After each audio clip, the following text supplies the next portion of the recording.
আরে অনুকূল ঠাকুরের মত তো আমাদের সনাতন ধর্মের সাথে কোনো জায়গায় মিল নাই। কৃষ্ণে যিশু মুহাম্মাদে এক করছে, গোলমাল পাকাই দিয়েছে। উনি ব্রাহ্মণের ছেলে হয়ে নারায়ণ শিলে তুলসী দান না করে, ওদের তো ব্রাহ্মণ বলে আমি গণ্য করি, ও তো চণ্ডালের চেয়ে অধম।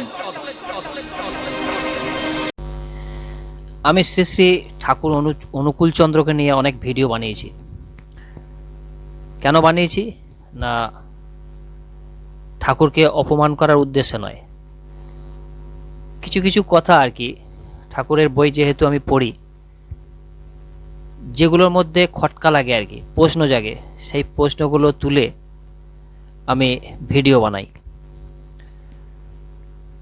অনুকূল ঠাকুর আদৌ এই কথাগুলো বলেছেন কিনা তাও জানি না, যেহেতু বইয়ে লেখা রয়েছে এবং ভক্তদের লেখা বই, এবং ভক্তরা ঠাকুরের কাছ থেকে শুনে সেগুলো হয়তো লিখেছেন, সেই উদ্দেশ্যে আমি সেই কথাগুলো থেকে প্রশ্ন রেখে ভিডিও করি। মারাত্মক রকমের কোনো অপমানজনক কথা কিন্তু আমি অন্তত বলি না। চলুন একজন ভক্ত মানুষ অনুকূল চন্দ্রকে নিয়ে কি বলছেন সেটাই আপনাদের শোনাবো। অনুকূল চন্দ্র নাকি তার নিজের বাবার ধর্মই পালন করে নাই, এরকমই অভিযোগ আনছেন একজন ভক্ত। অনুকূল ভক্ত নয়, অন্য ভক্ত। ভক্তের তো শেষ নাই, বিভিন্ন ভাগ আছে আর কি।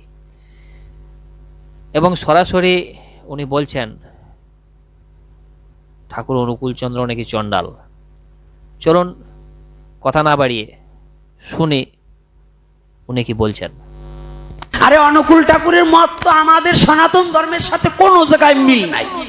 কৃষ্ণে যিশু মুহাম্মাদে এক করছে, গোলমাল পাকাই দিয়েছে উনি, আর অনুকূলে এক। প্রশ্ন একজন এটা করছে, তুলসীর মালা আর তিলক যদি আমাদের বৈধ হয়, তাই সৎসঙ্গে অনুকূল ঠাকুরের মতে কেন নেয় না? সে তার বাবার ধর্মই রক্ষা করে নাই। ঠাকুর অনুকূল চন্দ্র তার বাবার ধর্মই রক্ষা করে নাই। কেন? শিবচন্দ্র চক্রবর্তী তার বাবা। ব্রাহ্মণ সম্প্রদায়ের প্রতিদিন নারায়ণ শিলায় তুলসী দান, এটা বাধ্যতামূলক করতে হবে। নারায়ণ শিলায় তুলসী দান, যদি ব্রাহ্মণের ছেলে হয়ে নারায়ণ শিলায় তুলসী দান না করে, ওদের তো ব্রাহ্মণ বলে আমি গণ্য করি, ও তো চণ্ডালের চেয়ে অধম। আর সেই সৎসঙ্গের মন্দিরে নারায়ণ শিলা নাই, অনুকূল ঠাকুর ছাড়া পিতৃপুরুষের কোনো বিগ্রহই নাই। তাহলে আমি কি করে মানি তাদের? তাদের তা সনাতন ধর্মের সাথে টাইনও না। এজন্য ওই সম্বন্ধে আমরা কথা বলি না। কারণ যাদের পিতৃ, সে নিজে বাক্য একটা লেখছে, পুণ্যপুঁথিতে লেখছে, পূর্বত্তন মানে না যারা, নিঃসুক মেলচ্ছ জানিস তারা।